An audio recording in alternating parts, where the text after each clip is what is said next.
Alors en fait, c'est pas une conférence sur la voiture électrique, parce que je trouve qu'il Fournier va un peu vite, parce que pour lui, la voiture de demain, c'est une voiture électrique. Alors que moi, c'était un peu la conclusion quand même, donc il m'a bousillé ma conférence. Hein. Je crois, effectivement, il n'y a pas tellement de doute là-dessus, la voiture sera électrique, on verra pourquoi. On verra pourquoi au cours de la conférence. Mais quand même, comme à l'heure actuelle, 95% des véhicules sont à moteur thermique, comme on dit, ils usent de l'essence, je vais en parler quand même pas mal, parler des problèmes de consommation, etc., parce que c'est évident que c'est un des problèmes qui a amené à choisir d'autres solutions. Vous connaissez Jean-Marie Vigoureux, je pense, qui vient faire des conférences de temps en temps. Vous lui rendrez grâce parce que c'est lui un jour qui m'a dit « Mais alors, la voiture qui consomme 1 litre au 100, c'est possible ?» Alors lui, il croyait. Je lui ai dit « Écoute, je vais chercher un peu, si c'est possible. » Et puis voilà, donc à partir de là, j'ai réfléchi à la question, etc. Et j'ai fait une conférence qui s'appelait « Peut-on consommer 1 litre au 100 ?» Vous aurez les réponses aujourd'hui aussi. Et puis là, j'en fais une autre un peu plus large sur le véhicule du futur, disons. Vous aurez des questions à poser, sûrement? Ouais. Que je sache si je m'étire en longueur ou si je fais plus court. Je vais faire un peu plus court et puis je vous laisserai le temps de poser des questions. C'était pas celle-ci, le véhicule du futur. Ça, c'est un des nombreux délires de carrossiers, on va dire, je ne sais pas comment il faut les appeler, designers. Mais ça n'est peut-être pas celle qu'on verra sur nos routes dans quelques temps. Alors, évidemment, pour parler du futur, il faut s'appuyer sur le passé, parce que réfléchir à une voiture pour les années à venir, c'est un truc qu'on fait depuis très longtemps. Je vous montre ici quelques voitures qui ont des particularités. En haut à gauche, alors du coup, mon truc là ne va pas servir.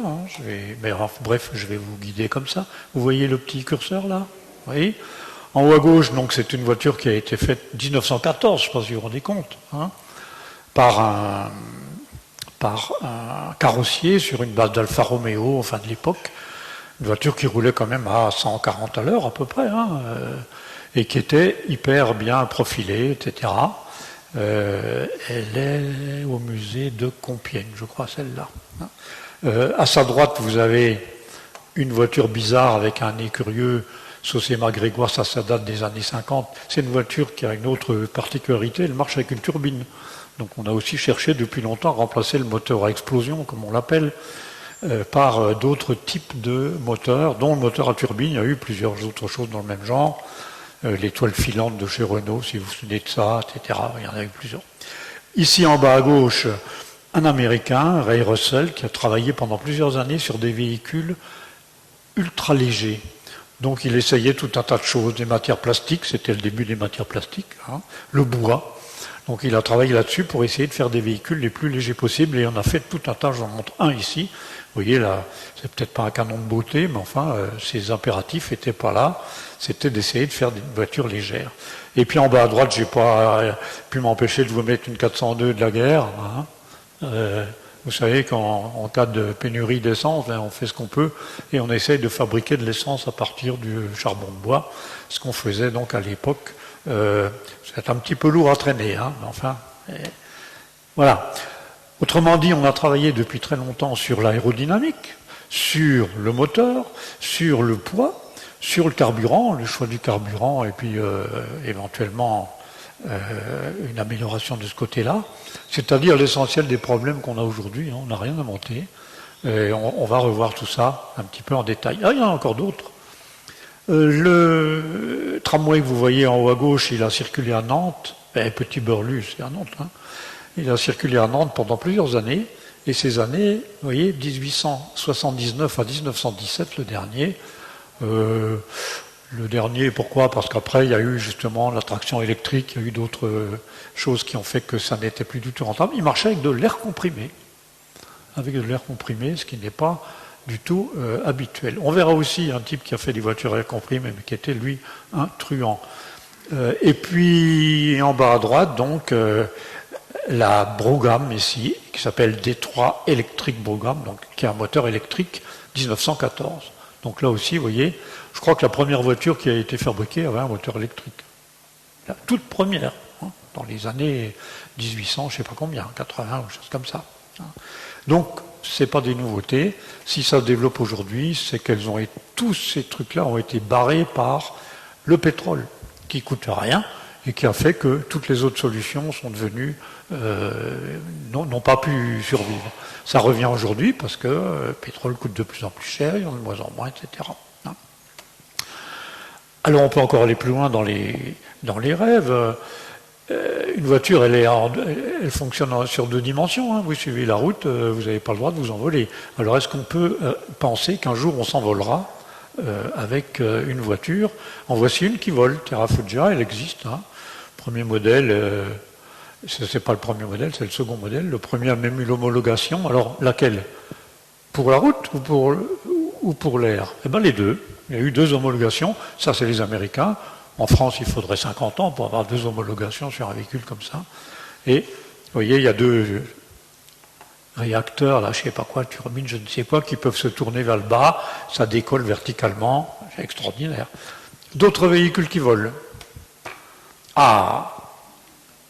Alors, Jacobs, c'est le papa de Black et Mortimer. Dites-moi, il y a quand même des amateurs de Black et Mortimer, là. Hein? L'énigme de l'Atlantide. Tout le monde vole, regardez. Le char, il vole. Les bons hommes ici, ils volent. Il y a tout un tas. Il y a une inventivité dans cette BD absolument invraisemblable, surtout les véhicules. Voilà. La déesse de Fantomas qui vole, bien sûr. Hein. La déesse, pourquoi une déesse? Bon, c'est le mythe par excellence des années 50, comme disait Roland Barthes. Hein. Il en fait un petit chapitre de son bouquin, d'ailleurs. Hein. C'est des ailes qu'on voit là, on ne les voit pas très bien, mais si vous avez vu Fantomas, vous voyez, il roule sur la route, les ailes se déploient et hop, il décolle. Mais c'est un trucage. John Rowling, ça c'est pour les petits-enfants, voilà. Harry Potter, 2e volume, je ne sais plus comment ça s'appelait. Alors Harry Potter, c'était La Chambre des Secrets, c'est le 2e bouquin, et une Ford Anglia des années 60, donc qui vole également. Et puis enfin des voitures volantes de Luc Besson, hein, le 5e élément. Si vous avez vu ce film aussi, ça vole dans tous les coins, ça se croise sans jamais se rencontrer, sauf pour le malheureux taxi évidemment, qui lui a moins de chance. Alors voilà, est-ce qu'on va pouvoir voler également? Question qui se pose. Tiens, voilà les petits bonshommes volants de chez Black et Mortimer. Moi j'étais scotché quand j'étais gosse, je lisais ça. À l'époque où c'est sorti, j'avais les yeux tout ronds, hein, j'ai jamais oublié ça. Et regardez bien si c'est d'actualité. On se croirait pas aujourd'hui? Eh oui, voilà, c'est les petits hommes verts qu'on voit voler derrière, en gros plan, voilà ce que ça donne. Ils avaient anticipé sur le Covid. Ah. Donc en gros, il faut qu'on réfléchisse sur un tas de choses pour savoir ce qu'on peut améliorer dans les voitures existantes, comment ça peut évoluer. Alors j'ai déjà mis en premier les voies de circulation. Est-ce qu'on vole? Est-ce qu'on peut nager en voiture aussi? Ben, ça existe aussi. Hein. Là, ça c'est dans un film, la Lotus Esprit, mais ça c'est du sérieux ça. L'Amphicar, c'est une voiture qui a été faite par un Allemand à Berlin, mais il en a vendu 4000 exemplaires, quelque chose comme ça. Donc ça roule et ça flotte. Hein. Si vous en voulez une, ça se trouve d'occasion, ça coûte extrêmement cher, une voiture qui a une énorme cote, genre 60-80 000 euros pour avoir une voiture comme ça. Ça ressemble à une petite voiture américaine hein, quand elle sort de l'eau. Donc voilà, autre question, est-ce qu'on peut imaginer qu'une voiture ira sur terre, sur l'eau, sur l'air, partout en même temps? On n'en sait rien. Donc on a vu l'aérodynamique, bien sûr, le poids, la motorisation. Alors l'aérodynamique, c'est simple. On ne va pas faire beaucoup de chimie aujourd'hui, parce que dès que j'ai dit le mot chimie, la salle se vide. Donc hein, je suis pour le confinement, parce que je fais salle pleine. Hein, c'est quand même bien. Hein. Et on ne va pas faire beaucoup de physique, on va faire plutôt quand même de la physique que de la chimie, enfin un peu les deux. Alors, l'aérodynamique, c'est quoi? C'est le fait qu'une voiture avance dans un milieu qui n'est pas vide puisqu'il y a l'air, et donc pour avancer, il faut pousser l'air de côté pour pouvoir se déplacer. Donc ça va, plus la voiture sera grosse, vue de face, surface frontale importante, et plus ça sera difficile, ce qu'on appelle le mètre couple. Hein, prenez une photo de la voiture de face, et vous avez la surface de la voiture projetée en fait sur un plan perpendiculaire à l'axe de la voiture, si vous voulez. Et ça, c'est important. Et puis aussi, le profilage, bien sûr. Une voiture bien profilée va permettre de pénétrer dans l'air avec moins d'efforts. Le profilage, c'est le fameux CX, le coefficient de pénétration, CX, hein, que tous les amateurs d'avion connaissent, puisqu'eux, ils connaissent le CX et le CZ, qui sont les deux composantes qui permettent à l'avion, enfin qui jouent sur le vol de l'avion. Hein. Le poids, ben oui, le poids, on va en dire aussi pas mal de choses, parce que il faudrait qu'il soit le plus petit possible, et apparemment c'est pas comme ça que ça se passe en ce moment. Les matériaux utilisés, la structure, il y a tout un tas de choses qui interviennent, et puis évidemment en plus, on verra, il y a tout un tas d'autres trucs qui font que le poids des voitures augmente assez sérieusement depuis au moins 20 ou 30 ans. Et puis la motorisation, bien sûr, quel type de moteur, est-ce qu'on va encore longtemps utiliser les moteurs à pétrole ou pas? Est-ce qu'on va mettre un moteur électrique puisque c'est le substitut qui semble s'imposer, ou d'autres, moteurs atomiques, hein, pourquoi pas, hein. On verra. Mais dans tout ça, c'est ce qu'on a vu avant, il y a quand même des choses qui sont plus récentes. Par exemple, le fait qu'on ne veut plus de carburant fossile, du moins que l'évolution va vers l'éradication de ce genre de carburant. Le fait qu'on veut que les matériaux soient recyclables. Non, avant, il y avait des charges, on entassait les voitures, on les pilonnait. Maintenant, on déconstruit, comme vous le savez. Et puis, il y a tout l'aspect, alors là, que personne n'a prévu, qui est l'informatique et l'électronique. Dans tous les projets les plus délirants qu'on a vus il y a 50 ans, il n'y avait pas ça. Donc ça, c'est arrivé. L'informatique en particulier est arrivée comme ça, comme un cheveu sur la soupe. Personne ne s'y attendait, comme Internet. Alors, des petites comparaisons entre des voitures anciennes et des voitures actuelles pour voir la différence. J'ai pris la 4 chevaux parce que c'est ma voiture préférée. C'est la première voiture que j'ai eue, c'était une 4 chevaux. Celle-là, je vous la démonte si vous voulez, je la connais par cœur. Hein. Et puis la Twingo, la dernière, la Twingo 3, puisqu'on dit que c'est une nouvelle 4 chevaux, elle a le moteur à l'arrière aussi. Elle ne lui ressemble absolument pas, sauf qu'elle a le moteur à l'arrière et qu'elle est petite. Hein. Alors si on compare les deux, CX c'est donc le profilage, hein, la qualité du profilage. Plus coefficient est petit, meilleur est le profilage de la voiture. Hein. C'est un coefficient qui intervient dans le calcul des forces de frottement. Non. Plus il est petit, meilleur c'est. Vous voyez, on est passé de 0,42 pour la 4 chevaux à 0,34 pour la Twingo. C'est pas absolument énorme comme différence, mais aujourd'hui, on descend difficilement en dessous de 0,30. Hein. La surface frontale, donc vous regardez la voiture de face, 1m²68, 2m²0,5. La tendance des voitures, c'est à s'élargir, également un peu en hauteur, surtout en largeur. Hein. Si vous cherchez dans des vieux bouquins quelle était la largeur d'une 404 qui passait pour une grosse bagnole, vous allez voir qu'elle était très étroite par rapport aux voitures actuelles. Hein. Donc voilà, les voitures se sont élargies, se sont un petit peu élevées en hauteur aussi, ce qui fait que la surface frontale de la Twingo elle est plus grande. Et quand vous faites le produit des deux, parce que c'est les deux qui comptent, hein, et ben vous trouvez à peu près pareil. C'est-à-dire que du point de vue de la pénétration dans l'air d'une 4 chevaux ou d'une Twingo 3, on est à peu près au même point. Le produit des deux, il fait 0,71, 0,70, voilà, pas la même chose. Le poids, par contre, là, c'est la surprise du chef, 600 kg ici, 940 ici. Donc le poids augmente énormément, hein, c'est la moitié de plus, hein, ici. La puissance, alors rien à voir non plus, on passe de 21 chevaux, j'ai mis en chevaux, après je mettrai des kilowatts parce que c'est quand même l'unité qu'on doit utiliser, mais à l'époque de la 4 chevaux, le kilowatt ne servait que pour les électriciens. Hein. Donc 21 chevaux ici, 90 chevaux là. Donc là on est multiplié par 4. Quoi, hein. Et la vitesse, vous voyez qu'elle n'a rien à voir non plus, 90 à l'heure avec une 4 chevaux, 165 avec une Twingo. On aurait pu penser l'inverse. Hein. Aujourd'hui, comme on roule à 80 sur les routes, on aurait pu se contenter d'une voiture qui fait du 90. Mais non, la plus petite voiture aujourd'hui, elle roule à 150. Hein.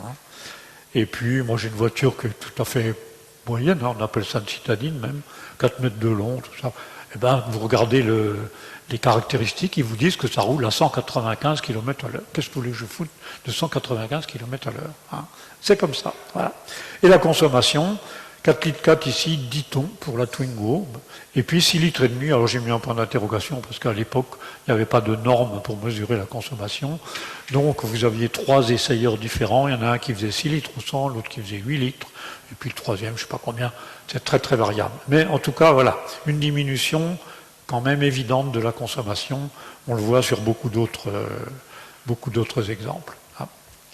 Alors, si on prend les chiffres de l'ADEME, l'ADEME c'est un institut d'État qui est chargé en particulier de faire tout un tas de statistiques sur les véhicules.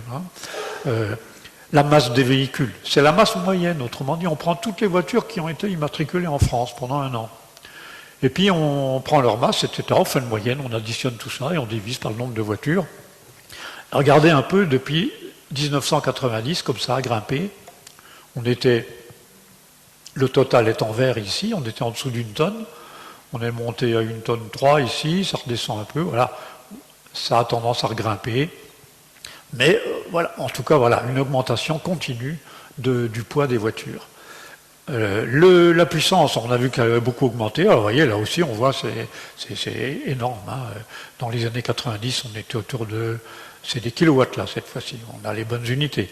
55 kilowatts. 50 kilowatts, ça fait 65 chevaux, quelque chose comme ça. Et puis on a grimpé, on a une moyenne qui frise les 100 kilowatts ici, en diesel, aujourd'hui. 100 kilowatts, ça fait 130, un peu plus de 130 chevaux, pour ceux qui aiment bien les chevaux. Donc vous voyez cette augmentation ici. Par contre là, il faudrait que je ne vais pas regarder, je ne sais pas pourquoi il y a eu cette chute ici, je ne peux pas vous dire. Donc voilà un point à éclaircir. Et par contre, on va dire la consommation, parce que l'émission de CO2 et la consommation, c'est la même chose, ça signifie la même chose, elle n'a cessé de diminuer depuis les années 90. Et vous voyez qu'on passe de 175 à peu près grammes de dioxyde de carbone émis par kilomètre de roulé, à 115 à peu près ici, aujourd'hui. Donc, on a décru énormément, il faut dire que l'effort a été mis beaucoup là-dessus. Alors, c'est un peu étonnant, dans la mesure où le poids des voitures n'arrête pas d'augmenter, la puissance aussi, l'aérodynamique, pas énorme, il y a eu des progrès, mais on va le voir tout de suite. Alors, pourquoi ces évolutions? D'abord, la taille des voitures. La personne que vous voyez là, c'est pas une personne de petite taille, elle fait 1,60 m. Donc voilà, c'est pas une naine, mais elle a l'air d'une naine à côté de la voiture. C'est pour ça que j'ai pris en photo avec. Vous vous rendez compte, cette voiture-là? Elle fait 1,60 m au capot, là, pratiquement. C'est incroyable. Alors, c'est pas chez nous, c'est aux États-Unis, mais chez nous, on a la même tendance à faire des SUV, des bagnoles comme ça, qui sont de plus en plus grosses. J'ai écrit en dessous, c'est pas une phrase, c'est une citation. On ne part pas en vacances en Twingo quand on a 50 ans. Ça, c'est les journalistes automobiles dans une émission de télé qui se permettent de dire ça. J'étais très vexé parce que 50 ans, j'avais une Twingo. Et je suis parti en vacances avec, on a passé des très belles vacances avec. Mais voilà, c'est la volaille qui fait l'opinion. On va persuader les gens qu'à 50 ans, il faut avoir une grosse bagnole, sinon, je ne sais pas quoi, sinon on n'est rien, quoi. Voilà. Alors, grosse voiture, énormément de gadgets, on va dire, on va appeler ça des gadgets, c'est-à-dire des petits objets, des petites fonctionnalités, etc., qui finissent par peser lourd sur la balance. Vous voyez là en bas le nombre de petits signes cabalistiques ici. Et puis, quand même, la sécurité qui a fait qu'on a augmenté beaucoup le poids des voitures. Prenez le poids d'une porte de voiture comparée à celle des portes des voitures il y a 40 ans, vous allez voir, ça pèse 3 fois plus lourd. Il y a des barres dedans, etc., renforts, etc. Et puis les progrès en aérodynamique, en mécanique, presque plus en mécanique qu'en aérodynamique, mais voilà. Donc, une augmentation de taille, beaucoup de choses qui font que le poids augmente, mais par contre, sur d'autres points, des bénéfices qui font qu'on s'y retrouve quand même. Alors, comment on a fait pour progresser dans le domaine de la consommation? Ça vous concerne quand même, parce qu'on a encore tous, en gros, des voitures à essence. Pour ceux qui pensent que c'est moi, ça n'est pas moi. Là. Alors, qu'est-ce qui fait qu'on consomme? Très simplement. Hein. Il y aura une page de calcul tout à l'heure, on passera dessus rapidement, mais en ville, c'est le poids. Ça, c'est très clair. Et sur la route, c'est la résistance de l'air. Alors pourquoi? Le poids, parce que on n'arrête pas d'accélérer, de freiner, on s'arrête au feu rouge, on redémarre, etc. Quand vous démarrez, il faut lancer la bagnole. Hein, et plus elle est lourde, plus c'est difficile, donc plus vous consommez. Hein. Puis quand vous freinez, la majeure partie du temps, ben, tout ça part en fumée parce qu'on ne récupère rien. Hein, on appuie sur les freins, c'est tout. La résistance de l'air, pas très importante parce qu'on roule pas vite. Par contre, quand on va monter sur l'autoroute, là, la résistance de l'air va devenir importante. C'est le carré de la vitesse, donc à partir de 60, 70, 80 km à l'heure, c'est la résistance de l'air qui commence à prendre le dessus et à être la plus importante. Et quand on est à 130, on peut oublier le poids. Toutes les voitures à 130 à l'heure consomment à peu près la même chose. La différence, alors évidemment les voitures plus hautes sont plus grosses, donc on a aussi l'aérodynamique là, mais il n'y a pas énormément de différence, beaucoup moins qu'en ville, sur les consommations sur la route. Et puis évidemment, je rajoute d'autres choses, le rendement du moteur, donc les qualités du moteur, la transmission, le style de conduite, hein, ce qui fait que vous avez des voitures de sport qui soi-disant consomment rien. Pourquoi? Parce que les tests sont faits avec une vitesse très très modérée, etc. Dès que le type monte dans sa bagnole, tout à l'heure en arrivant, il y a un type qui passait avec une Corvette, là, un gros moteur V8, là, vous savez, qui fait un bruit de péniche, là. Il est clair que s'il fait le test, bah, il ne va pas consommer beaucoup, parce qu'on va lui faire marcher tout doucement sa bagnole. S'il est au feu rouge qui veut épater les minettes, bon, il va démarrer, et puis pof, il sera à 20 litres au 100. Hein. Et puis, les accélérations, les côtes, les feux rouges, la climatisation, les phares, il y a évidemment le nombre de causes est important. Climatisation, phare, etc., ça va devenir critique pour les voitures électriques. Alors voilà comment l'aérodynamique commence à évoluer. Alors c'est un peu vieux ce graphique là, mais on voit quand même bien que tous les petits points roses, c'est des valeurs du coefficient de pénétration dans l'air, le CX. Hein. Je vous rappelle, plus il est bas, mieux c'est. Et vous voyez ce nuage de points avec une tendance qui a diminué, mais on voit bien qu'on a du mal à descendre beaucoup plus bas. Hein. En noir, ce sont des véhicules expérimentaux. On est arrivé à des valeurs très faibles, mais moyennant, on verra des solutions tout à fait délirantes. Donc là, on risque pas d'avoir beaucoup de progrès. Disons que le 0,2 ici, 0,25 on y arrive aujourd'hui, 0,2 peut-être c'est la limite qu'on peut espérer atteindre, mais c'est même pas certain. Alors, 3 voitures chez Citroën cette fois-ci. On va comparer du point de vue de l'aérodynamique. Hein. La 15 chevaux CX 0,65. Bon, ben, j'étais à 0,30 tout à l'heure, hein, donc là effectivement on n'est pas terrible. Hein. La DS 0,36 et puis la C5 0,29. Donc la DS n'est de loin pas la voiture la mieux carrossée au monde. Depuis on a fait encore des progrès en aérodynamique. Et puis les surfaces, alors voilà, on retrouve la même chose, hein, la traction, elle n'est pas si grosse que ça, en largeur et en hauteur, et elle est plus petite, en tout cas en surface frontale, en mètre coupe, comme on dit, que les deux autres. Hein. Et puis le produit des deux, j'ai dit que c'était ça qui comptait, vous voyez que ça a chuté quand même drastiquement ici, depuis, mais la traction, elle date des années 30, hein, donc c'est quand même pas aujourd'hui, hein, 34, c'est marqué.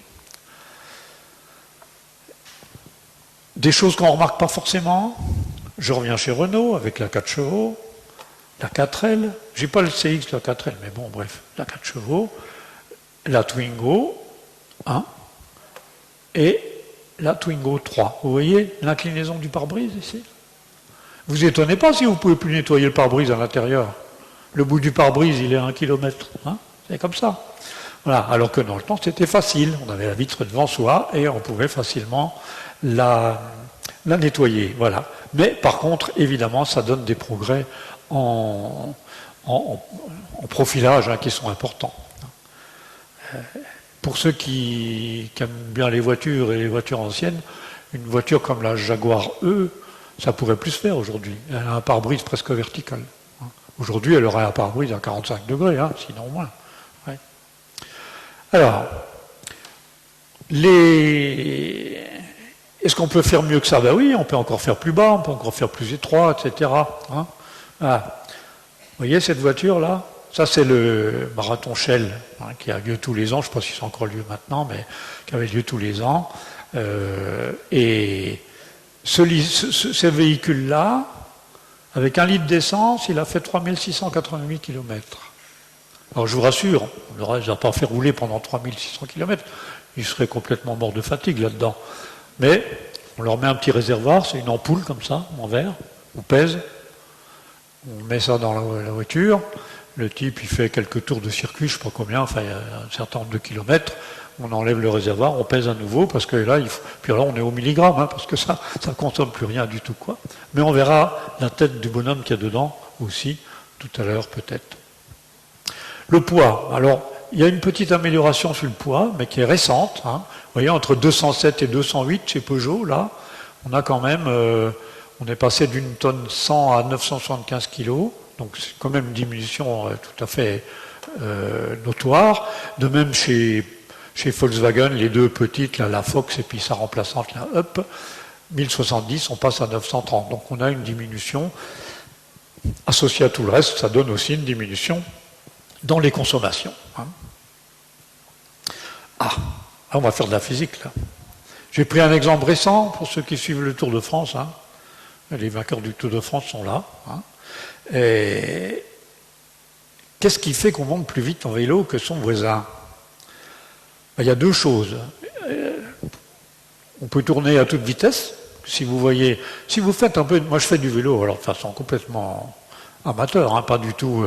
je descends en ville en vélo, je remonte chez moi, des choses comme ça. Hein. Et puis, des fois, je prends la véloroute, hein, comme ça, je fais un petit tour, puis je mesure à quelle vitesse je pédale. Mais quand j'arrive à 60 tours par minute, hein, quasiment, je ne peux pas aller plus vite, quoi. Ils sont à 90, 100, eux. Hein. Alors, pas dans les côtes comme ça, mais sur le plat, ils tournent beaucoup plus vite. Donc, évidemment, si vous tournez plus vite, vous avez plus de puissance. Et puis, ils pressent plus fort sur les pédales que moi. Alors là, c'est pareil, il n'y a pas photo. Hein. La force d'appui sur la pédale, ce qu'on appelle exactement le couple, parce qu'en fait c'est une rotation, donc c'est deux forces qui font que la manivelle tourne, hein, que le vélo avance. Pardon. Le couple, c'est l'autre grandeur qui intervient dans la puissance. Hein. Et la puissance, c'est la somme des deux, enfin le produit des deux, exactement. Hein. Couple multiplié par vitesse égale puissance. Voilà. Donc plus ça tourne vite et plus on appuie fort sur la pédale, c'est évident, et plus on développe de puissance. Pour ceux qui veulent des idées de puissance, les gars là, ils sont sur des 400 watts de puissance. Je ne vous ai pas dit combien j'étais moi, mais j'aime autant pas. Alors j'ai dit qu'on allait faire un peu de physique. Pour un moteur de voiture, c'est pareil. Plus il tourne vite, plus le régime est élevé, et a priori, plus il fournit de puissance. Une voiture, c'est entre 1000 et 6000 tours par minute à peu près. Hein. Si vous avez un compte-tour, vous regardez comment ce qu'il balaye comme régime. Hein. Et puis, évidemment, plus le couple est important, c'est-à-dire plus la force d'appui sur le piston, en fait, hein, au moment où l'essence brûle et repousse le piston vers le bas, plus le couple est important, plus la puissance est importante aussi. Donc, par exemple, si le moteur tourne à 3000 tours par minute, on est à, mettons, 90 à l'heure, eh bien, il faut à peu près 40 Nm de couple, je vous passe les unités ici, pour arriver à cette puissance. Hein. Là, si je passe la cinquième, qu'est-ce qui se passe? Ben, le régime diminue, le moteur tourne moins vite. Si vous mettez une vitesse plus élevée, hein, cinquième au lieu de quatrième, le moteur ralentit. Et si le moteur ralentit, eh ben, le couple va augmenter, parce qu'il faut la même puissance pour continuer d'avancer. Hein.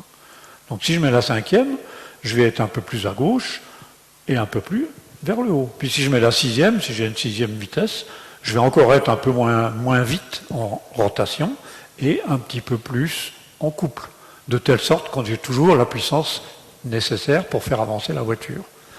Donc vous voyez que je pourrais tracer tout un tas de points en fonction du régime, quel couple il faut, etc. Hop, c'est fait, voilà.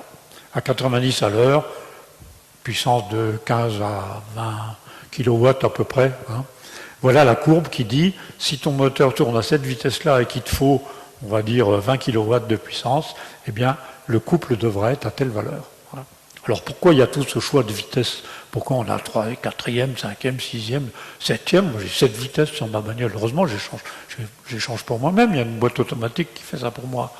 Ben parce que c'est pas la même chose.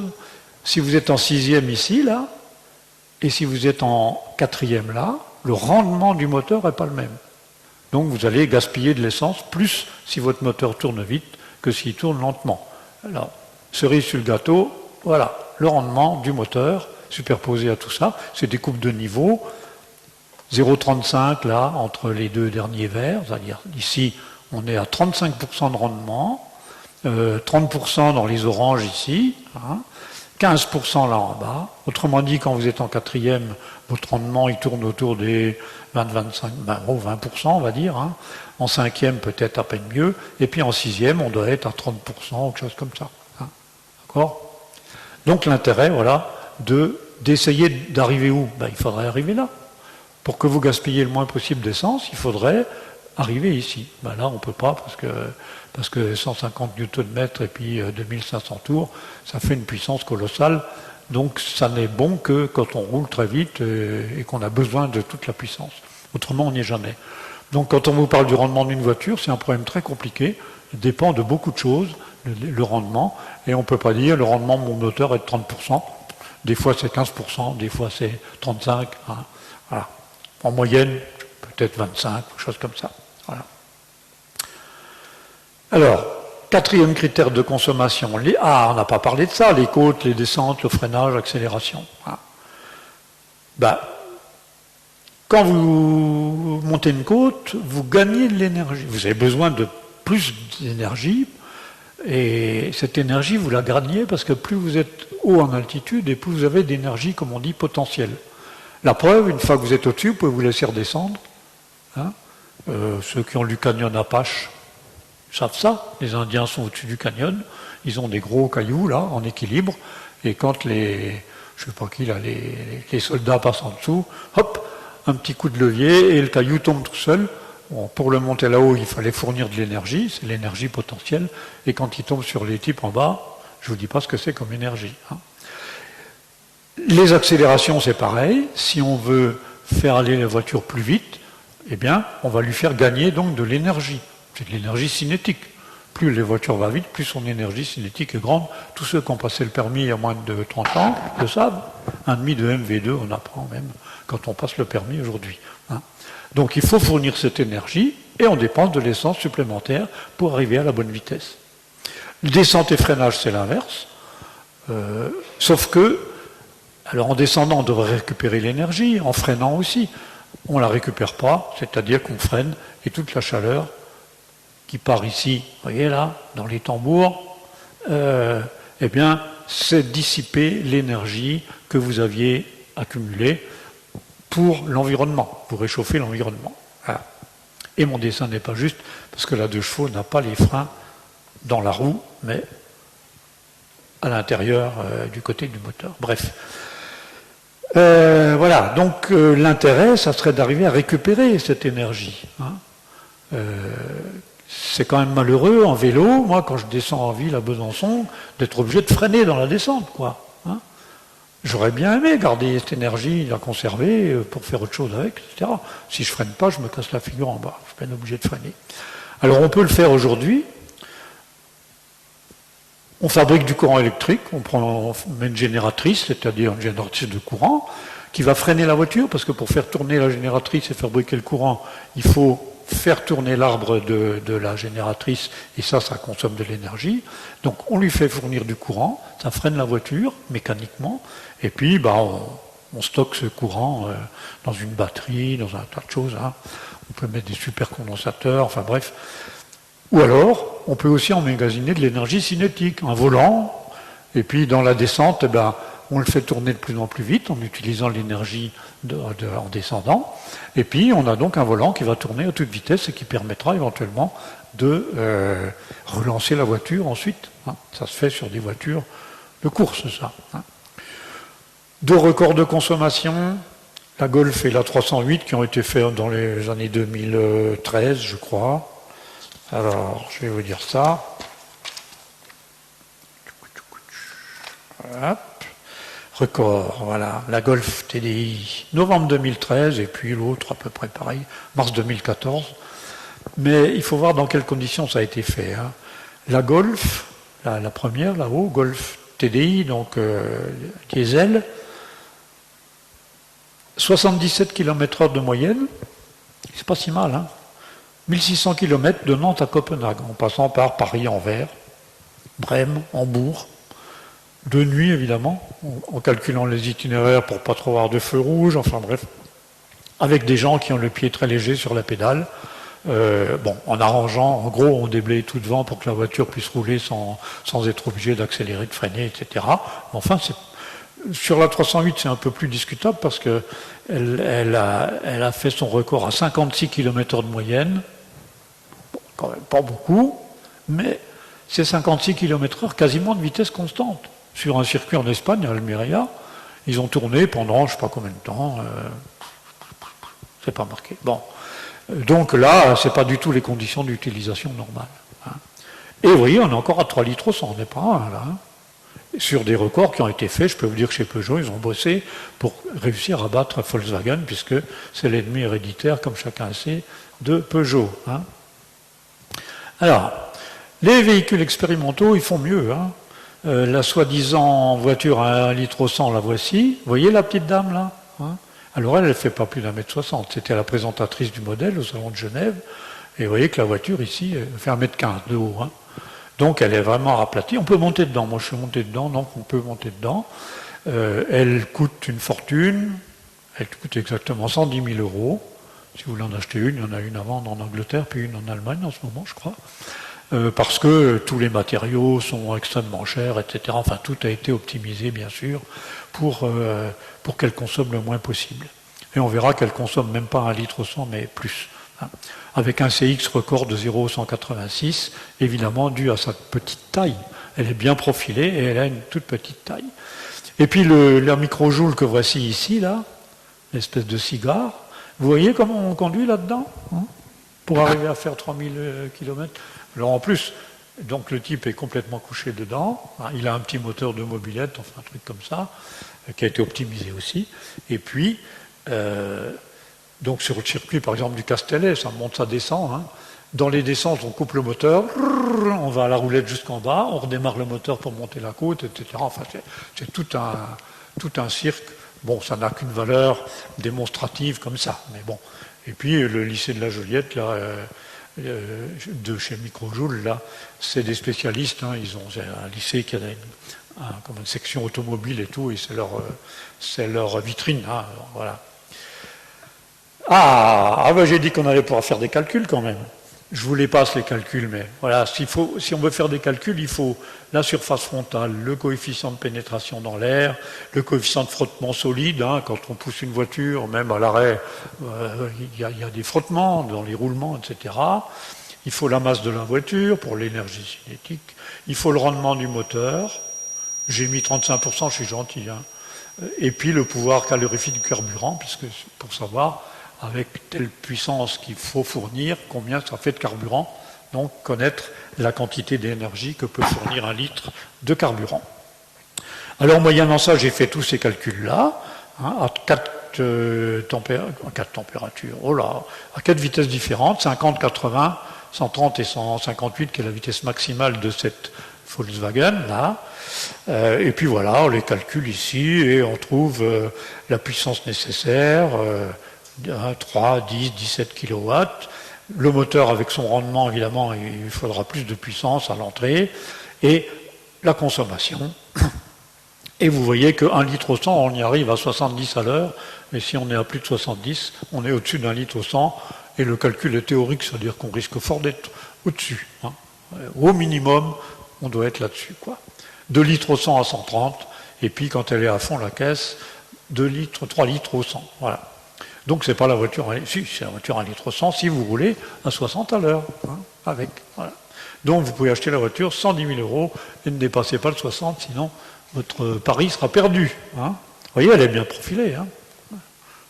2 places, un petit moteur diesel, un deuxième petit moteur électrique pour une hybride donc. Hein. Alors, ne faut pas croire qu'on a découvert la Lune. L'Automobile Magazine, hein, c'est un des magazines auto les plus connus. Il est très ancien, puisqu'il a démarré juste après la guerre. Et dans le numéro 1, vous avez voiture actuelle, voiture future, un article qui met en exergue la phrase suivante: les progrès s'accomplissent sous la double impulsion de la réduction de la résistance à l'avancement, c'est l'aérodynamique, et de l'allègement des masses. Donc il faut faire des voitures légères. Avec un petit tableau qui ressemble au tableau que j'ai fait à la page précédente. Bon, ils n'ont pas pris les mêmes valeurs, donc ils ne trouvent pas tout à fait les mêmes chiffres. C'est des chevaux ici, c'est pas des kilowatts, mais enfin, voilà, on savait faire tous ces calculs-là déjà, évidemment, à l'époque. La résistance de l'air, c'est un truc qu'on connaît quand même depuis le XVIIIe siècle. Hein.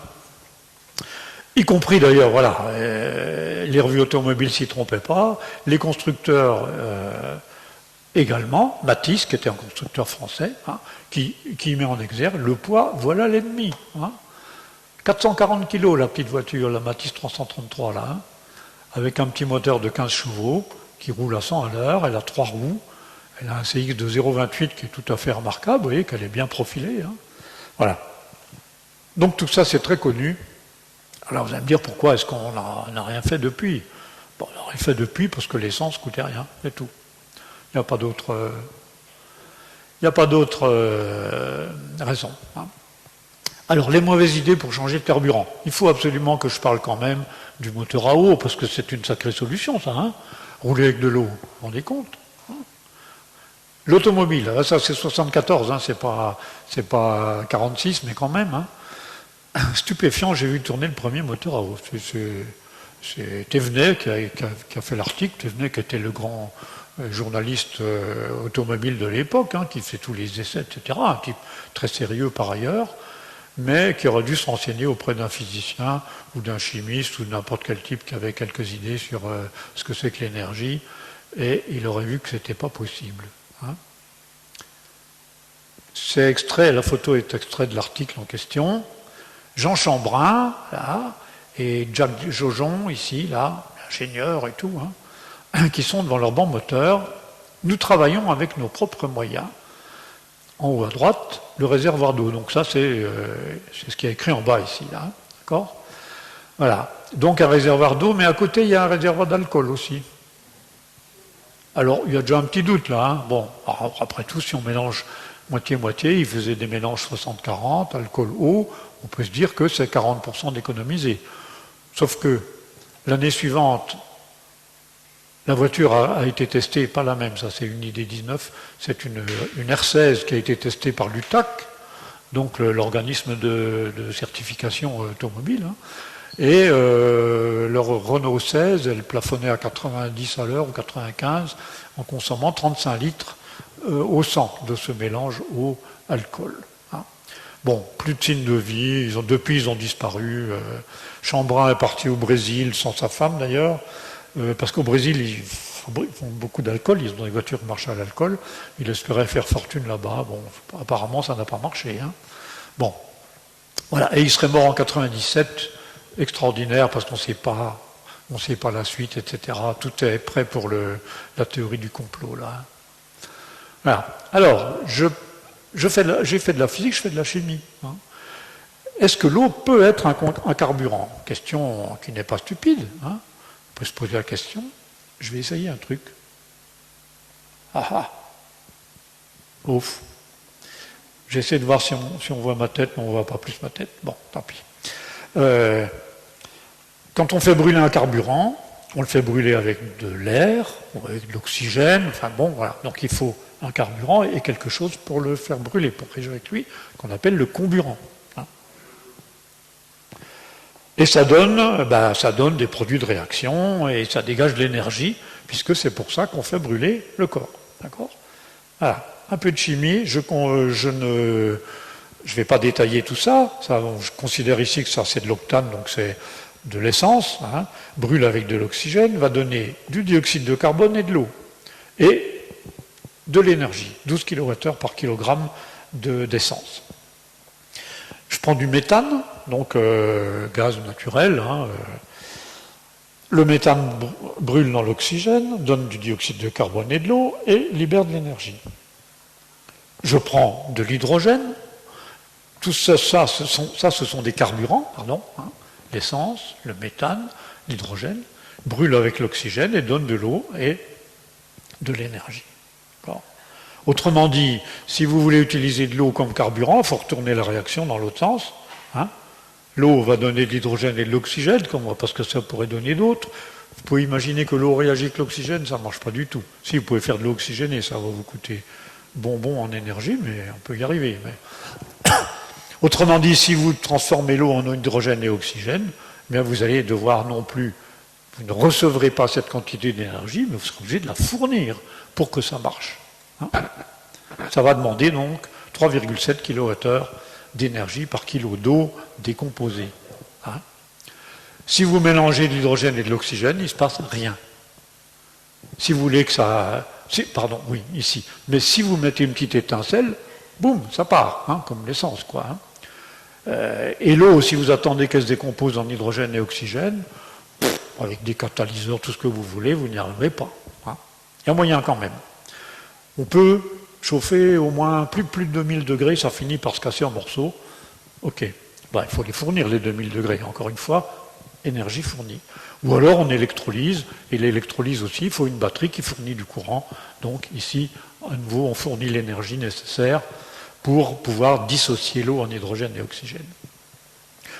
Donc c'est pas possible, c'est aussi bête que ça. Un autre clown, c'est M. Pantone. Alors M. Pantone, lui, il utilise aussi de l'eau. Il la dissocie en hydrogène et oxygène sur un petit morceau de ferraille, enfin, hein, je ne sais pas comment. Et puis il garde l'hydrogène. Alors je ne sais pas ce qu'il fait de l'oxygène d'ailleurs, mais enfin bon. Et il prétend que ça marche. Alors on a fabriqué des tondeuses à gaz, etc. Voilà. Il y a toujours en plus autre chose. Il y a un petit peu d'essence, un peu d'alcool, etc. Bon, qui permettent au moteur de tourner quand même. Hein. Voilà. Et je vais vous lire intégralement, là c'est la première partie de la phrase que je tiens absolument à vous lire parce que c'est extraordinaire. Je vous lis tout, hein, et puis après je fais un interro pour savoir si vous avez tout compris. C'est quand le champ électromagnétique est aussi bien radial que longitudinal et équilibré pour créer le centre de la réaction de plasma qu'il est à son maximum d'efficacité. Jusque-là, ça va? Oui. Bon. Les composants du PMC-GEET permettent le transfert de la quasi-totalité de la chaleur produite dans le plasma qui stabilise ensuite le champ magnétique autant qu'il augmente le flux d'électrons pour n'importe quel besoin à la demande. Le plasma est créé à volonté puisqu'on utilise un champ magnétique stable, auto-entretenu et que l'on n'a pas le problème des amas de plasma aléatoires et que chaque molécule est maintenue à un potentiel constant tributaire de la demande et que celle-ci contrôle le champ. Je ne vous lis pas la fin de la phrase, j'en peux plus. Hein, voilà. Bref, M. Pantone, voilà. Il a fait quelques années de prison, il est passé par un asile psychiatrique aussi, il est décédé, lui, en 2015, ça on sait. Mais il avait mis son brevet en accès libre en 1999, hein, sur Internet, déjà. Hein. Et il y a des gens très sérieux qui ont essayé de faire son truc, là. Je ne vais pas vous dire où, parce que moi j'ai des collègues qui ont fait ça, hein, des mécaniciens. Je ne veux même pas vous dire où ça se passe parce que c'est vraiment invraisemblable de voir ça. Mais il y a des gens qui y croyaient. Voilà. Bref, voilà, ça n'a jamais marché, bien sûr. Et en plus, il donne les résultats. Regardez, avec le système Pantone, là, CO2, il n'y en a plus. Les NOx, il y en a moins. Les NOx, c'est les oxydes d'azote, c'est un autre polluant qu'on produit dans les moteurs. Les hydrocarbures, presque rien. Consommation, 9 litres 8 au 100. Où est passé le gaz carbonique? On ne sait pas. Parce que je vous rappelle quand même qu'il utilise de l'hydrogène, il fait je ne sais pas quoi, et puis il mélange ça avec de l'alcool ou de l'essence. Il y a quand même bien du gaz carbonique qui doit... Le gazole en question, là, il est passé où le gaz carbonique? On ne sait pas. Bref. Voilà. Hop. Deuxième mauvaise idée. Puis après, on passera aux bonnes idées. Hein. Deuxième mauvaise idée, l'air comprimé. On a eu des gens qui ont dit on peut faire marcher des machines à l'air comprimé. Alors, c'est pas stupide dans le fond. On a vu le Mekarski, là, le tramway. La seule question, c'est comment on fabrique l'air comprimé. Hein, mais une fois qu'on a de l'air comprimé, on peut le faire marcher. Voilà. Et je lis encore un extrait d'un article. Si le moteur à eau n'a pas toujours connu le succès mérité, vous voyez, hein, Le français Guy Nègre, le français, on n'a pas de pétrole, l'air de rien va pouvoir commercialiser sa voiture à air comprimé au salon automobile de Genève. Ça date d'il y a 10 ans. Pendant 10 ans, il a fait croire aux gens que sa voiture marchait. Elle faisait 100 mètres sur le parking. Les gens donnaient 500 balles pour une précommande. Ils n'ont jamais vu l'argent de leur bagnole. Ah, hein. Voilà, donc ça sent bien la théorie du complot, hein, vous voyez bien. Hein. Le succès mérité du moteur à eau, etc. Il va pouvoir commercialiser sa voiture. Bon. Il a eu des procès avec une boîte suisse qui s'appelle 4Car, avec laquelle il avait fait un deal aussi, parce qu'il n'a jamais été capable de fournir, bien sûr, le véhicule en question qui s'appelle MDI. Il était mignon, hein, c'est dommage. Mais bon, voilà. Alors l'air comprimé, ça marche, mais ça ne marche pas longtemps. Il faudrait vraiment des grosses quantités d'air très comprimé pour que ça puisse fonctionner. Peugeot avait essayé un hybride dans lequel on comprimait de l'air et puis on s'en servait ensuite, comme on peut se servir d'un moteur électrique dans les hybrides pour en ville par exemple. Ça n'a jamais eu de suite. Donc apparemment, c'est pas si facile que ça.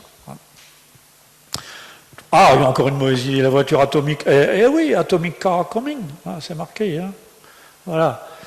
Comment éviter un PV de stationnement, enfin en roulant, eh ben on vole, voilà, avec une voiture atomique. Hein. Alors évidemment, ça ne marche pas. Non pas qu'un moteur atomique, ça n'existe pas, mais ça ne fournit pas assez de puissance, quoi. Une centrale nucléaire, c'est énorme. Hein. Ça fournit beaucoup de puissance parce que c'est énorme. Si vous prenez un tout petit système, en général, les tout petits systèmes qui utilisent de l'énergie nucléaire, ils utilisent la chaleur produite par la désintégration nucléaire. Hein. Ça marche, mais ce n'est pas assez pour faire marcher une bagnole.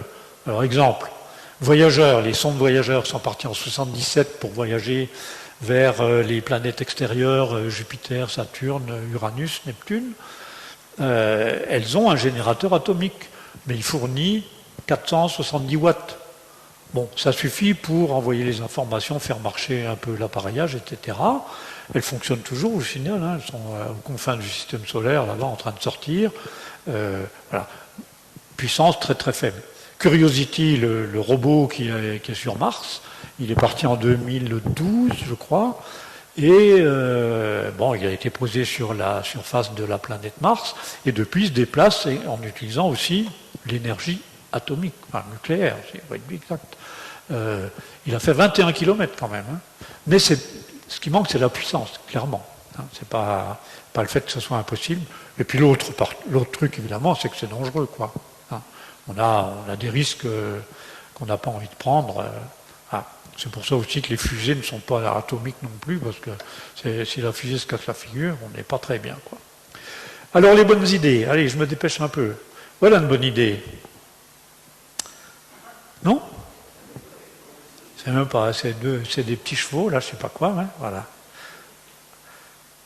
Alors, la biomasse. J'ai mis bonne idée, puis j'ai mis attention à droite, parce que, évidemment, fabriquer de l'éthanol avec des plantes, hein, c'est des surfaces cultivées en moins pour les gens qui ont besoin de ça pour se nourrir. Hein, d'où cette petite image-là. Il va falloir réduire votre consommation, les pauvres là, qui n'ont même plus de quoi planter ce qu'il leur faut. Alors, première génération, on bannit complètement betteraves, céréales, canne à sucre, colza, tournesol, soja, huile et palme. Ce sont tous des denrées alimentaires, ça. Donc ça n'a aucun sens de faire du pétrole avec, sinon effectivement, il faut qu'on revienne à ça, voilà, le résultat il est là. Hein. Alors, deuxième génération, des déchets, du bois, de la paille, des résidus agricoles forestiers, ça c'est déjà plus intéressant. Si c'est des déchets dont on ne fait rien, pourquoi pas les transformer en carburant. Hein. On ne fait pas de l'éthanol ni du diesel, on fait du lignocellulose, mais bon, de toute façon ça sera des carburants. Le plus intéressant, c'est quand même la troisième génération, qui est encore au stade de la recherche, c'est les algues. Étant donné qu'il y en a des quantités absolument énormes, et puis qu'il y en a même qui sont invasives, enfin bon, donc on peut essayer de trouver un moyen de récupérer ces algues et de les transformer, et là ça sera des lipides, donc des graisses, hein, qui sont faites à partir des algues. C'est encore au stade de recherche, moi j'étais à la COP 21 à Paris là, il y a quelques années, J'ai vu des chercheurs qui présentaient leurs résultats, ils en sont vraiment au stade de la recherche. On n'en est pas encore à utiliser les algues et à les faire fermenter, je ne sais quoi, pour obtenir des carburants. Mais c'est une solution qui est intéressante. Un projet à Strasbourg, récupération des ordures ménagères, et on fait du biométhane. Donc on fait fermenter, on fait du méthane. Je ne sais pas où ça en est, ce projet. Ça, c'était il y a quelques années. Depuis, ça a dû être mis sur pied, je ne sais pas. J'ai pas. Voilà.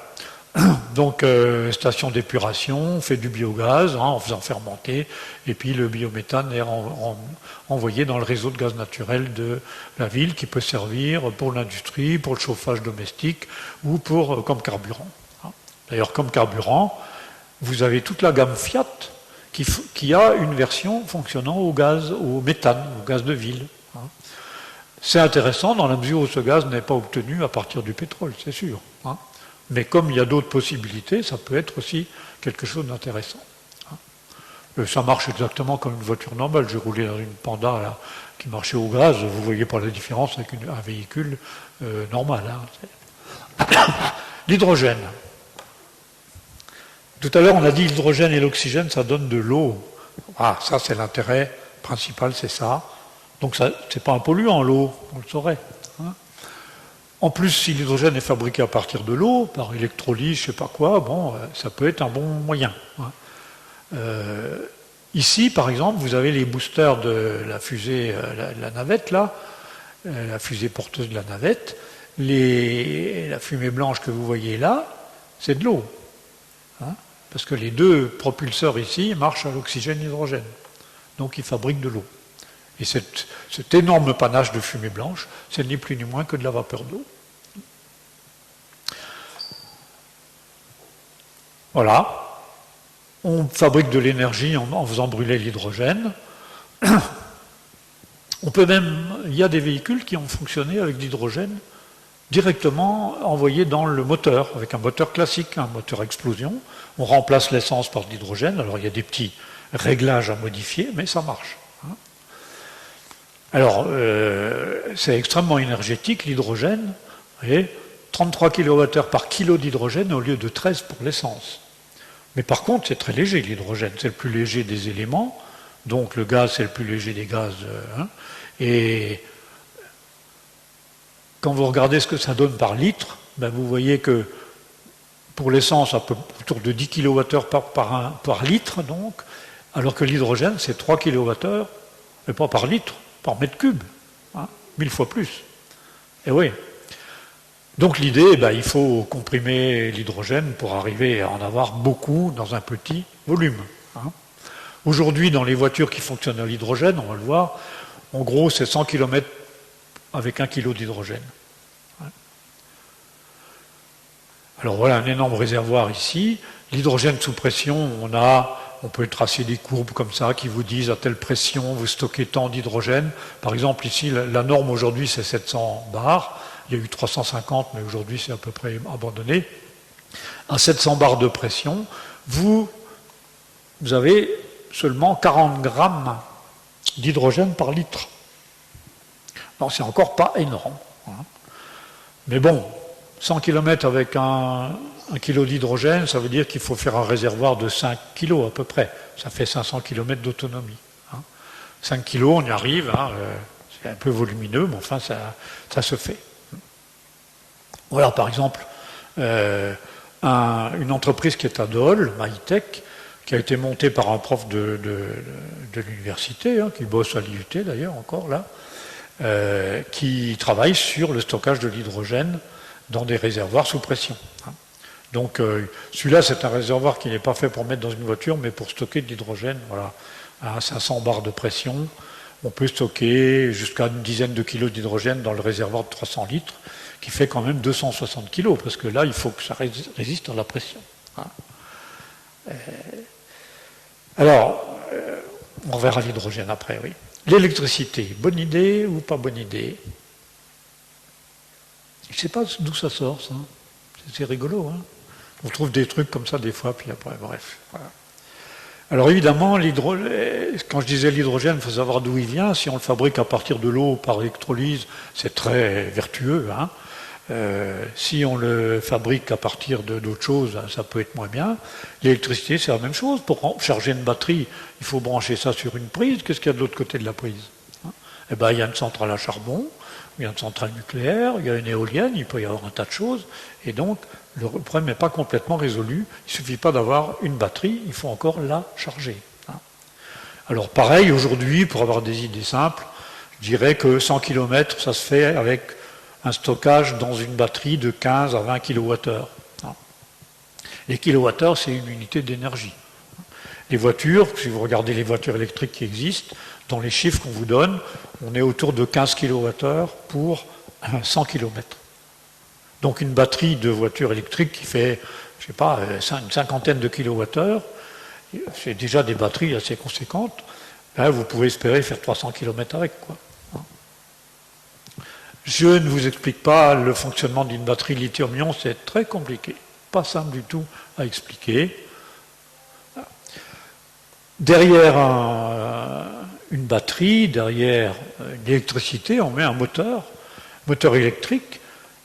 Il a presque tous les avantages. Léger, puissant, simple, fonctionne à tous les régimes, excellent rendement. Pourquoi voulez-vous qu'on s'en prive, hein?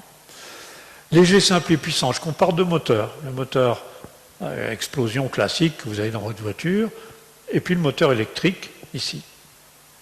Puissance spécifique 2 fois plus grande. Autrement dit, un moteur électrique à poids égal peut fournir une puissance, grosso modo, 2 fois plus grande. Autrement dit, pour la même puissance, il pèse 2 fois moins lourd.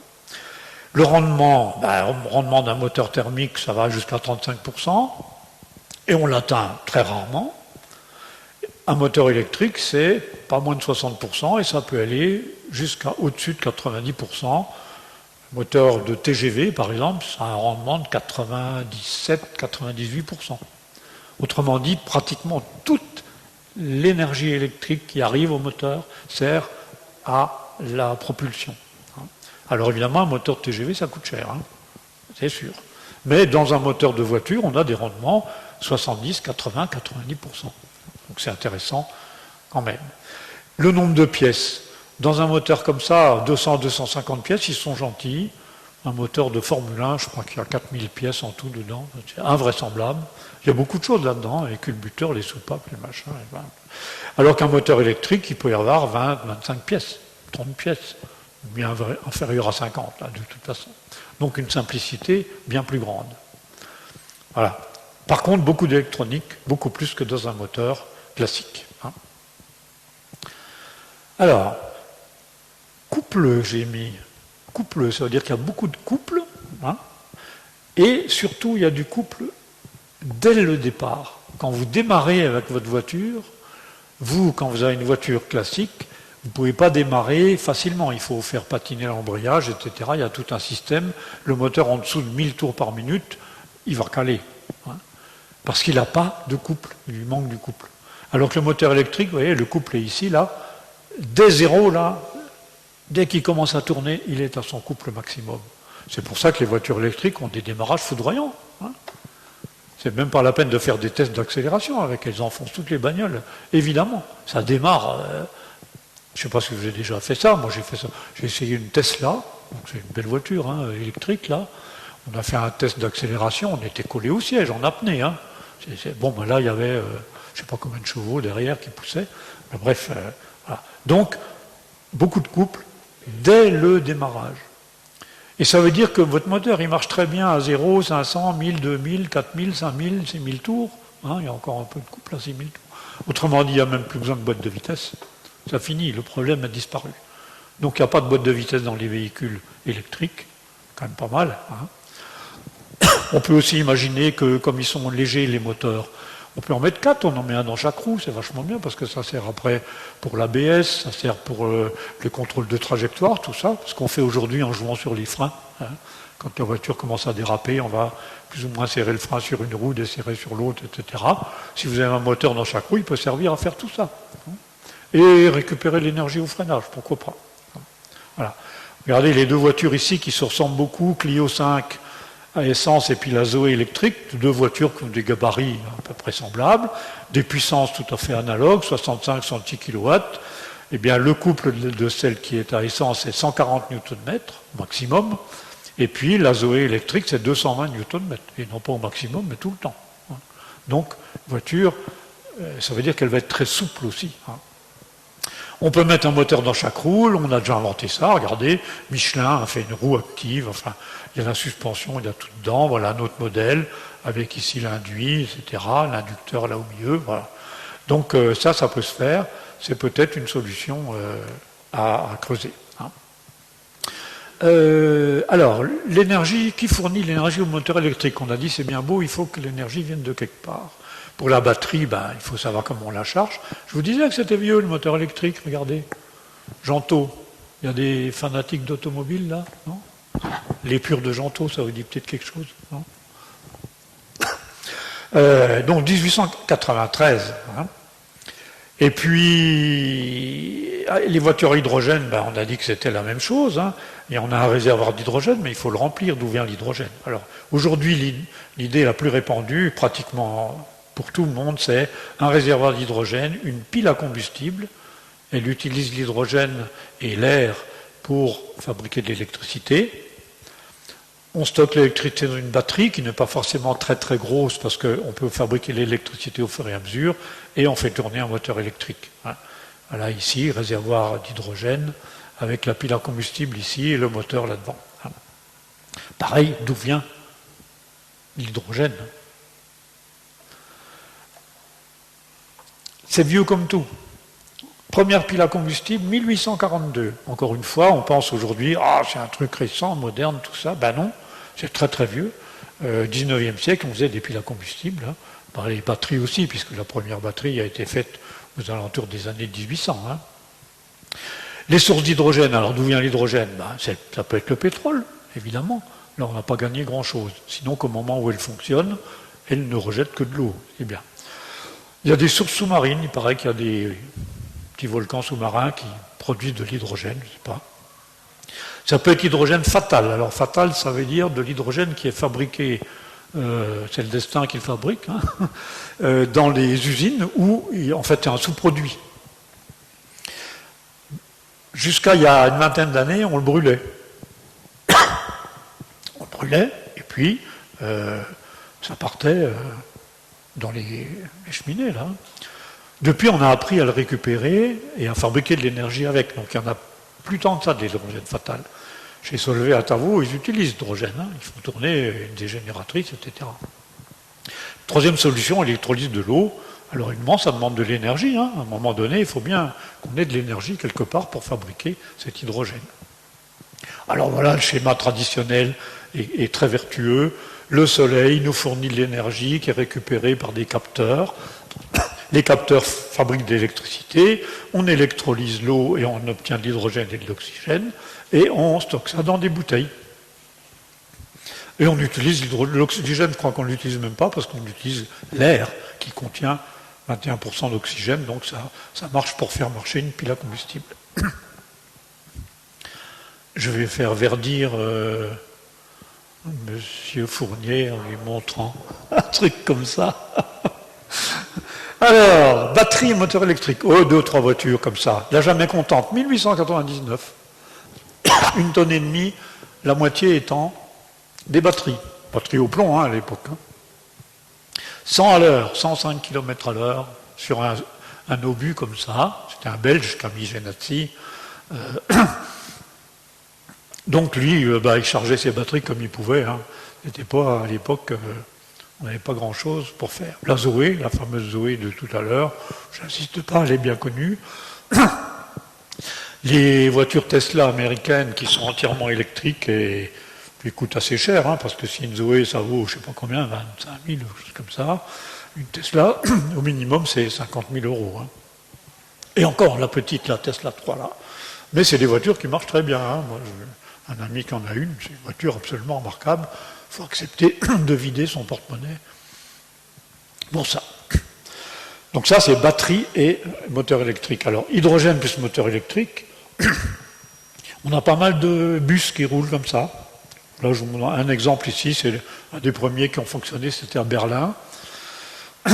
10 fois 50 kg d'hydrogène, quand même, on a la place dans le bus pour stocker ça, à 350 bars de pression, vous voyez que ça date un peu, parce qu'aujourd'hui, la norme, je l'ai dit, c'est plutôt 700. 220 km d'autonomie.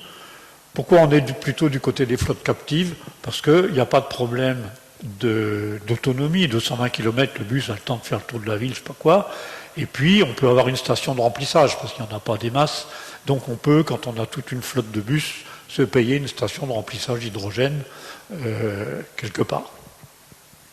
Mobipost, projet de Dominique qui date d'il y a quelques années aussi.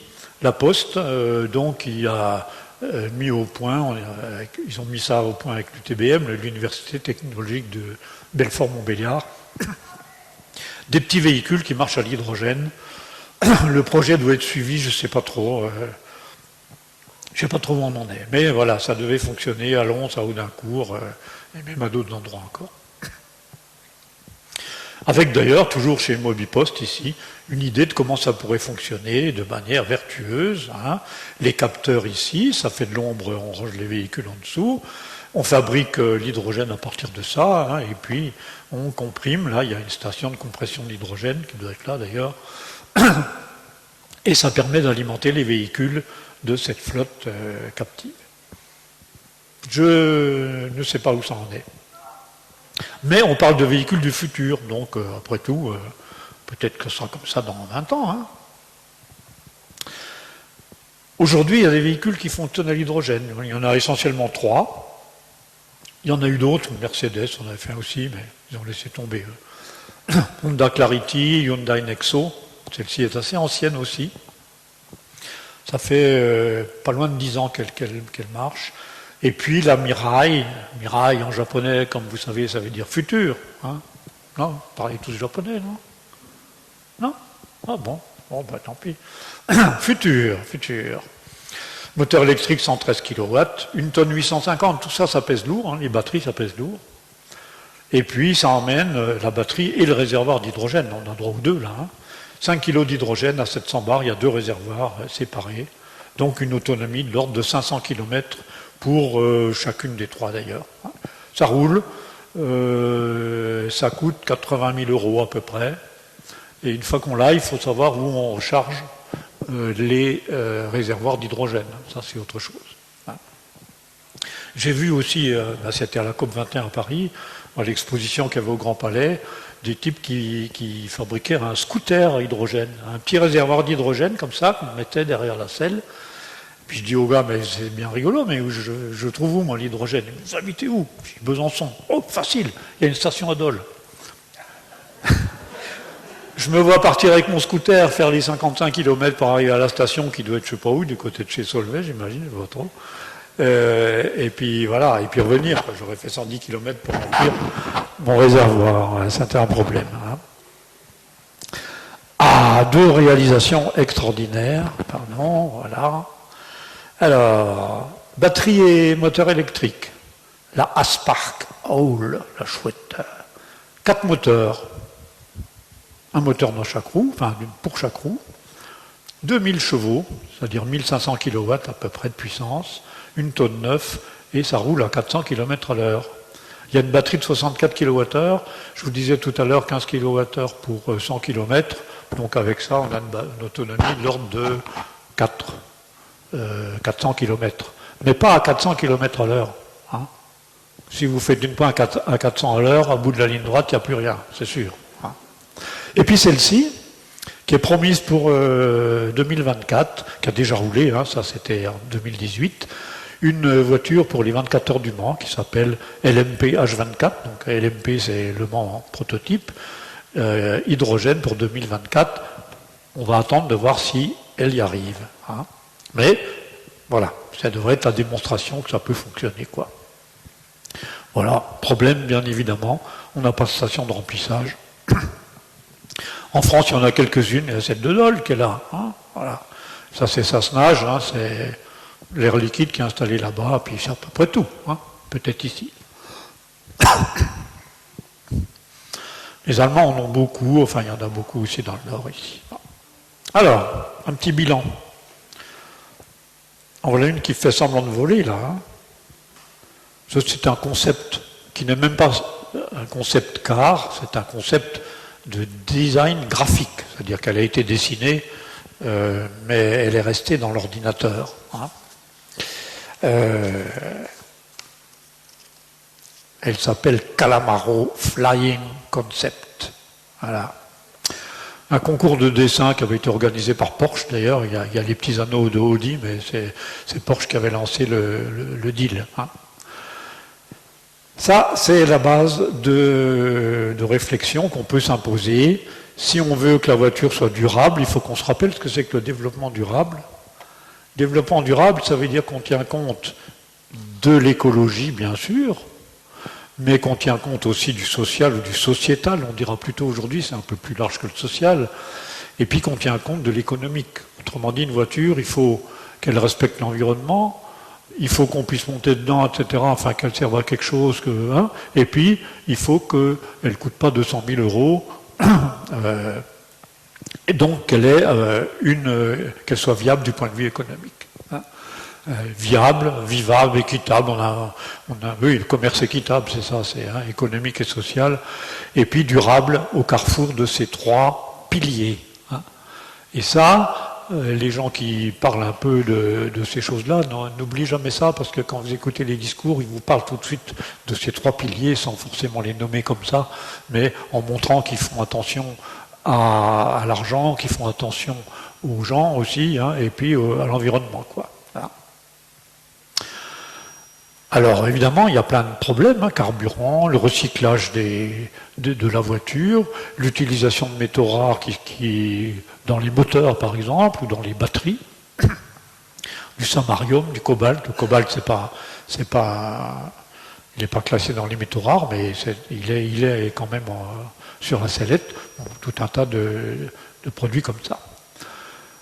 Alors voilà, développement durable, voilà du développement pas durable.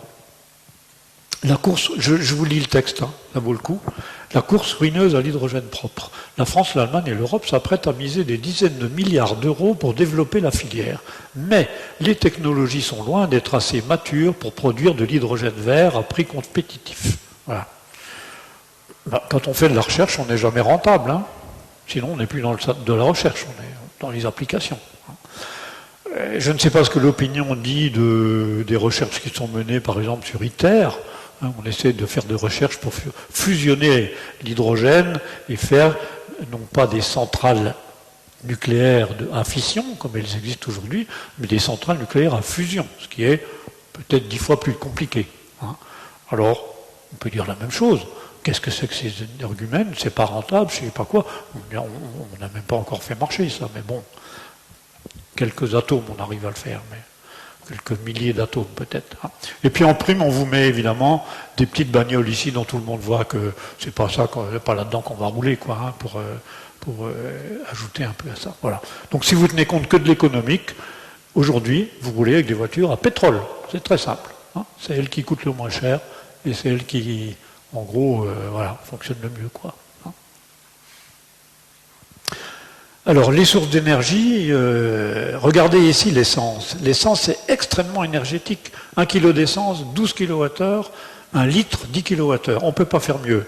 On fait mieux par kilo, hein, le méthane 15 kWh par kilo, l'hydrogène 33, mais en volume, il n'y a plus rien là, parce que le méthane est très léger, le gaz, non, le gaz de ville, hein, l'hydrogène encore plus léger.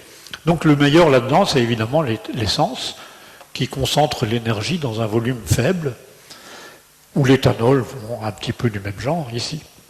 Les batteries, il en faut un paquet de kilogrammes de batteries pour arriver à stocker l'énergie. 200 Wh par kilo. Je ne crois pas qu'on y arrive aujourd'hui, admettons qu'on y soit. Hein. Ce qui veut dire que pour avoir une autonomie moyenne, il faut 300 kg de batterie, hein, c'est ce qu'on voit dans les voitures. Hein.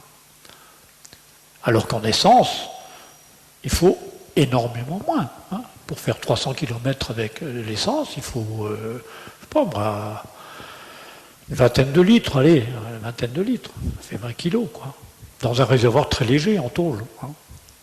L'hydrogène, pareil, le réservoir est très très lourd, parce qu'il doit être extrêmement résistant. Voilà. Même pour 5 kg, on a un réservoir qui pèse des dizaines de kilos, je ne sais pas exactement combien, mais qui pèse très lourd. Alors, il y a une chose dont on n'a pas parlé, on a dit l'électronique et l'informatique. On nous parle d'un véhicule autonome. Il y a tout un tas de niveaux d'autonomie. En France, en Europe, on a 5 niveaux d'autonomie, 6 même. Si on admet qu'il y a un niveau 0, qui est celui de la 4 chevaux, hein, où rien n'est, il n'y a pas d'assistance. On ne prend pas votre place. Si, les freins sont peut-être assistés, je ne sais pas quoi, mais la voiture ne fait pas les choses à votre place. C'est vous qui freinez. Hein. Vous avez des voitures aujourd'hui qui freinent toutes seules. Vous êtes sur l'autoroute, vous mettez le régulateur de vitesse. S'il y a une voiture devant qui ralentit, la vôtre va ralentir aussi. Hein. Donc ça se fait. C'est ça, vraiment, l'autonomie, c'est ça. Donc niveau 1, c'est ça, conducteur assisté.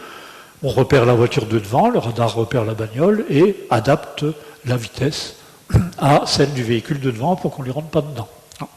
Niveau 2, contrôle de vitesse, contrôle de direction. Si vous sortez de votre voie, la voiture revient, etc. En gros, ben c'est d'ailleurs une Tesla que j'ai mis là. Voilà, ça c'est la Tesla, qui passe pour une voiture extrêmement évoluée. Elle est entre le niveau 2 et le niveau 3, hein, pas plus. Le niveau 3, délégation totale, ça veut dire quoi? Ça veut dire que, à certains moments, si vous êtes dans un embouteillage, par exemple, vous appuyez sur le bouton, je ne sais pas quoi, et la voiture se débrouille. Vous pouvez lire le journal, comme le monsieur là. La voiture, si la file redémarre, elle redémarre, etc. Enfin voilà. Hein. Donc là, on a un niveau d'autonomie qui est plus grand. Ça existe déjà. Hein. Il y a une Volvo, la XC90, qui doit avoir un système de ce genre-là. Niveau 4, vous n'êtes plus dans la voiture.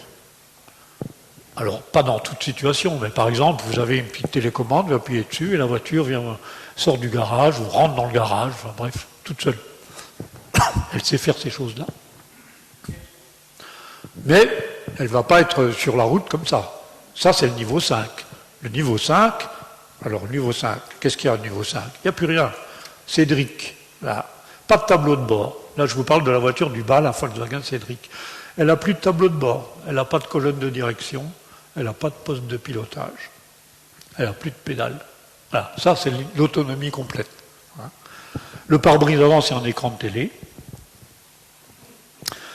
On l'appelle avec une petite télécommande, un bouton, un seul bouton, hop, elle arrive. Voilà. Elle vous reconnaît, parce qu'elle a une caméra, reconnaissance faciale, donc elle voit que c'est bien vous êtes le propriétaire, ok, elle s'ouvre, elle vous rentrez dedans, et vous lui dites à Besançon, et vous prenez votre journal, faites ce que vous voulez, et la voiture part, et elle vous y emmène.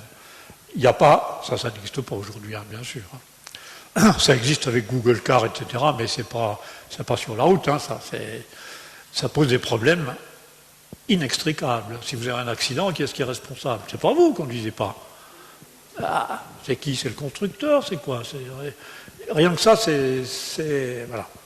Toutes les voitures que je vous ai montrées tout à l'heure, que ce soit la Tesla, la Volvo, etc., on vous dit bien, vous êtes en tout état de cause et toujours responsable. Hein. Quoi qu'il arrive, vous êtes responsable. C'est pour ça que les quelques accidents qui ont eu lieu avec des Tesla, alors il y en a une qui a eu un accident, ça y est, ça ne marche pas. En fait, le conducteur, il était en train de faire autre chose. Je ne sais pas ce qu'il faisait, s'il tripotait sa copine ou quoi. Il n'était pas au volant, quoi, en gros. Hein. Et puis voilà, et puis il a débouché un camion, la caméra ne l'a pas vu, il y avait un angle mort, je ne sais pas quoi, un contre-jour. Chez Tesla, on a dit tout de suite, non, mais attendez, c'est une voiture qu'on conduit. Simplement, on a des aides à la conduite importantes, mais vous restez maître de votre véhicule et responsable. Donc vous voyez, le niveau 5, on en est quand même assez loin. Elle est bien là, Cédric, là, des portes qui s'ouvrent sur le côté, tout ça là. Vous retrouverez ça sur Internet facilement. Alors à quoi elle ressemblera, je n'en sais rien. Ça, c'est une voiture qui est soi-disant qui vole, hein, je ne sais pas, qui a été présentée, pareil, hein, un concept, bref. Je ne pense pas qu'elle volera, je ne pense pas qu'elle ira sur l'eau non plus, ça c'est des choses qui ne paraissent pas très réalistes. Ça pourrait être ça, la Singoletta. Walter Molino qui a présenté ça en 62 à un journal italien. Vous voyez, les gens sont dans des bulles, des cloches en verre, et ces cloches se déplacent toutes seules, c'est-à-dire que vous montez dedans et vous attendez qu'on vous transporte comme quand vous montez dans un ascenseur et que vous appuyez sur le bouton du bon étage. Hein. Voilà, GM, celle-ci est soi-disant autonome, ouais, elle est rigolote. Hein. La dernière née, c'est celle-là, vous avez vu, la Citroën Ami, toute petite voiture, de ville bien sûr, hein. Symétrique, il y a les mêmes, l'aile avant et l'aile arrière, c'est les mêmes pour diminuer les coûts, etc. Électrique, elle est, évidemment, avec batterie. Et puis, on va bientôt la voir, elle va être vendue à la FNAC, je ne sais pas où, là, soi-disant. Bref. Je ne peux pas vous dire comment elle sera. En tout cas, j'ai mis ma voiture idéale. Donc, en tout cas, moi, j'ai du principe, il faut parler de la voiture du futur, pas la voiture qui roulera dans 2 ans, on s'en fout de ça. Hein, ça sera la même qu'aujourd'hui, un petit peu différente. Donc si on se projette dans l'avenir, bon, j'ai écrit, elle circule dans un monde fini, elle satisfait aux impératifs de durabilité. Bon, première chose, monde fini, ça veut dire les carburants fossiles, ça s'épuise, etc. Donc on cherche une solution pérenne. Voilà. On verra ce que ça peut être, pas grand-chose, hein. Tout ce qu'on prend, c'est vous le prenez dans la terre ou je ne sais pas où, et donc vous modifiez l'environnement, etc. Elle pollue peu, elle est totalement recyclable, bon, ça c'est un impératif bien sûr. Elle dépense son énergie sans utiliser de ressources non renouvelables. Voilà, ça c'est. Alors voilà, en gros, quand on cherche, moi, j'aimerais bien qu'on me trouve autre chose. Je vois qu'un truc qui fournit de l'énergie gratuitement, c'est le soleil, quoi. Hein. ITER existe sur le soleil. 6 millions de tonnes par seconde, c'est ça, perdu par le soleil, qui transforme l'hydrogène en hélium. C'est une énorme centrale nucléaire de fusion qui irradie, alors évidemment ça irradie sur 360 degrés, 4 pi stéradians comme on dit. Hein. Nous on en reçoit une toute petite partie. On en reçoit 1 kW par mètre carré. Hein. Face au soleil, au niveau du sol, on est à peu près 1000 watts par mètre carré. Bon. Ça paraît évident, quelle que soit la façon dont on procède, que c'est ça qu'il faut récupérer. Les déchets nucléaires, tout ça, c'est sur le soleil. Hein. Les radiations qui ne sont pas bonnes pour nous, on a l'atmosphère qui nous en protège, en plus, c'est très bien, plus la ceinture magnétique, etc. C'est génial. Hein. Moi, je trouve que c'est génial. Ouais. Moteur électrique, on a vu que c'était quand même vachement bien.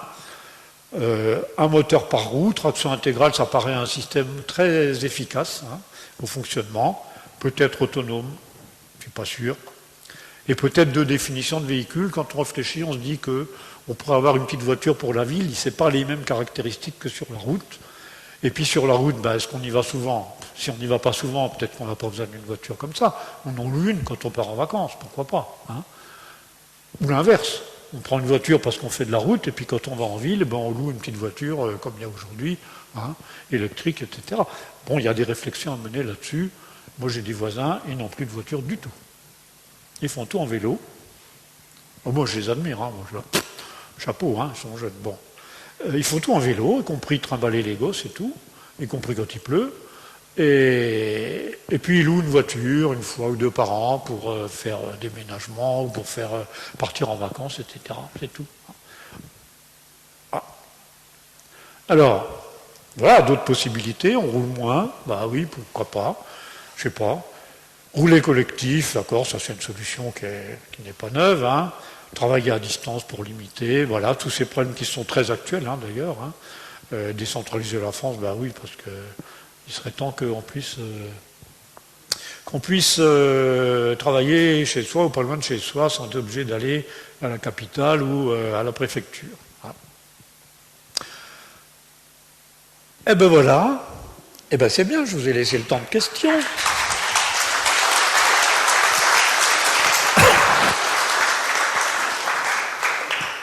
Donc je suis désolé parce que je ne vous ai pas donné la réponse de quelle sera la voiture de demain.